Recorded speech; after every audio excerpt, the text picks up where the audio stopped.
Bem-vindos! Você já ouviu falar em condutividade elétrica ou resistência elétrica? Não? Mas deveria, porque se isto estiver em desacordo, o seu avião pode literalmente cair. E é sobre isso que iremos falar hoje.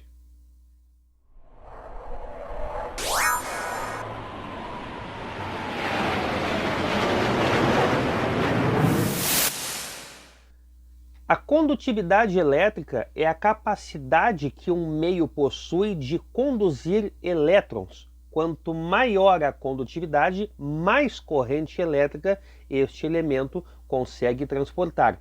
E isto é de vital importância no aeromodelismo, porque às vezes o mau dimensionamento ou um problema que está ocorrendo em um elemento condutor pode fazer com que um sistema inteiro paralise. E eu vou mostrar para vocês agora um problema muito interessante que ocorreu em um motor de um aeromodelo elétrico, um motor elétrico. Olhem o que eu acabei descobrindo depois de sucessivas tentativas. Este aqui é o motor Turnage, modelo, vamos pegar aqui o foco, C3536 de 1100. O que estava acontecendo, tá? Quando acionava o motor em baixa rotação, ele funcionava. Quando começava a dar velocidade, ele simplesmente desarmava e em determinadas situações até mesmo resetava o ESC. O que eu fiz então? Passei por um receptor JR e não resolveu o problema. Turnage, não resolveu o problema. Coloquei outro ESC, também não resolveu o problema. Coloquei outra bateria, não deu resultado também. Usei outro sistema de teste isolando o receptor, coloquei esse testador de servo aqui na saída, também não resolveu. Aí eu resolvi tirar o motor do avião, porque eu notei que conforme manuseava os fios, esse problema tendia a parar. E para minha surpresa, olhem aqui, ó. De todos esses filamentos, aqui havia apenas uma parte dele dando contato. Então o que acontecia? Quando acelerava, ele desarmava. E agora eu vou explicar o porquê. A explicação para o ocorrido é relativamente simples. Primeiro você precisa entender o que é um fusível e o que é um disjuntor. Aqui eu tenho em mãos um fusível que nada mais é do que um pequeno tubo de vidro com dois contatos metálicos nas extremidades e internamente ele possui um filamento, um pequeno fio, o qual foi projetado para suportar aí correntes de até 10 amperes.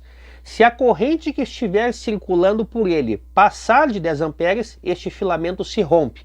Esta é a ideia. O fusível é um dispositivo de proteção. Mas e o disjuntor? O disjuntor que você tem na sua casa, que nós temos, possui a mesma função, só que ele é um fusível rearmável. Caiu a chave, você vai lá e rearma. Mas cuidado! Se isso estiver ocorrendo de forma sucessiva, algum problema há na rede elétrica, ou seja, o sistema está utilizando mais corrente para a qual este disjuntor foi projetado. Mas e o que tem isso a ver com o motor que eu mostrei no vídeo anterior? Primeiramente, aquele motor eu retirei da caixa zero, ele não era usado. Quando eu instalei o motor no avião, eu montei toda a parte elétrica e liguei o rádio e liguei o receptor. Na hora respondeu tudo bem. À medida que eu acelerava, o motor ia a pleno giro. Quando eu desacelerava, ele voltava e estava tudo certo. Porém, quando eu coloquei a hélice, ou seja, a carga útil, à medida que eu acelerava, esse motor trancava um pouco e desarmava o ESC.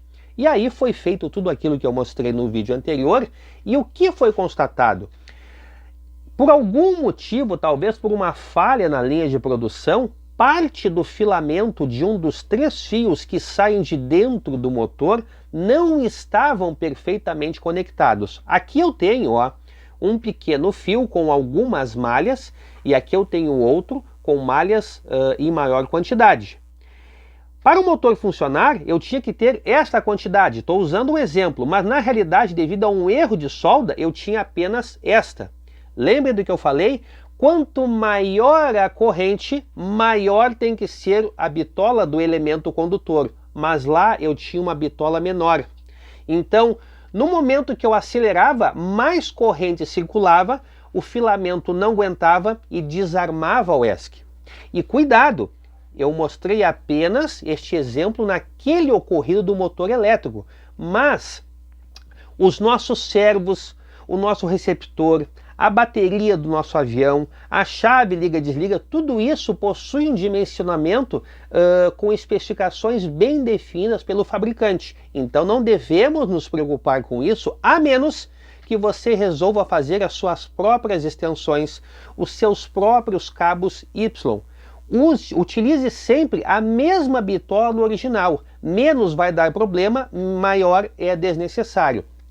Claro que depois eu fiz o reparo. Vocês vão ver agora aí passando junto o vídeo do motor já em funcionamento, já acoplado no avião. Ficou bom, ficou muito tranquilo, mas foi algo bastante difícil de ser identificado, porque num primeiro momento eu achava que era um problema no ESC. Vocês puderam ver no vídeo também que eu estava lá com um cartão de programação do ESC. Mas eu testei 2 ESC, testei receptores diversos, testei com outras baterias e nada dava resultado. Até que num dado momento eu comecei a manusear a fiação do motor e ali eu constatei que havia uma pequena ruptura, ok? É algo não tão comum de acontecer, mas que nós devemos sempre estar preparados para esses imprevistos, porque ali o problema era oculto, não era nada visual, ok? Até o nosso próximo encontro. Obrigado por assistir nossos vídeos e inscreva-se no canal. Até logo!